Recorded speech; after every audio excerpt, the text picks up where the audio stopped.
নমস্কাৰ সকলোকে শুভ দুপৰীয়া এইটো আকৌ কমেন্টৰ ওপৰত ভিডিঅ' বহুকেইগৰাকীয়ে কমেন্ট কৰিছে যে বা তোমাৰ টিপছসমূহ ব্যৱহাৰ কৰি ভাল পাইছো গতিকে স্ক্ৰীন ব্ৰাইটনিঙৰ আৰু নতুন কিবা টিপছ আছে যদি জনাবা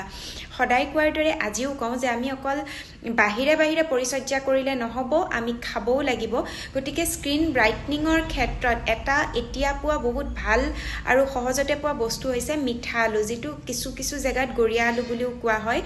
আমাৰ হিন্দুসকলৰ প্ৰসাদতো এটো দিয়া যায় গতিকে হেতু আপোনালোকে সিজাই খাই কেঁচাই খাই যোনে যেনেকে খায় এতিয়া যেহেতু এটো বহুত সহজতে পোৱা যায় এটো সিজনত গতিকে হেতু খাব আৰু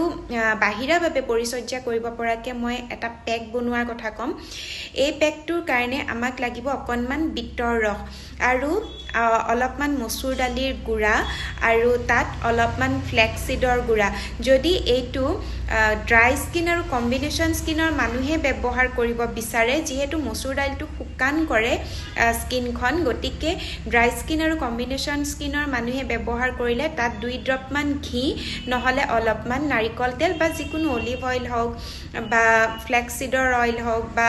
জোজোবা অইল হওক মুঠতে যিকোনো এটা অইল তাত দি লব তাৰ পিছত আপোনালোকে ব্যৱহাৰ কৰিব পাৰিব অইলি স্কিনৰ বা সেনসিটিভ স্কিনৰ মানুহে যিকোনো অইল বা আপোনালোকে ঘি ব্যৱহাৰ নকৰিলেও হৈ যাব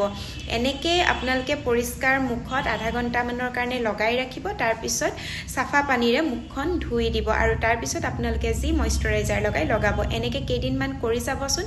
ৰিজাল্টটো আপোনালোকে নিজে গম পাব আৰু নেক্সট ভিডিঅ আপোনালোকৰ কিহৰ ওপৰত লাগে সেইটো মোক জনাবলৈ নাপাহৰিব কাৰণ আপোনালোকেটো জানে যে আপোনালোকৰ কমেন্টৰ পৰা মই আপোনালোকৰ বাবে এনে ধৰণৰ ভিডিঅ বনাবলৈ বহুত উৎসাহ পাওঁ সকলো ভালে থাকক কুশলে থাকক বাই বাই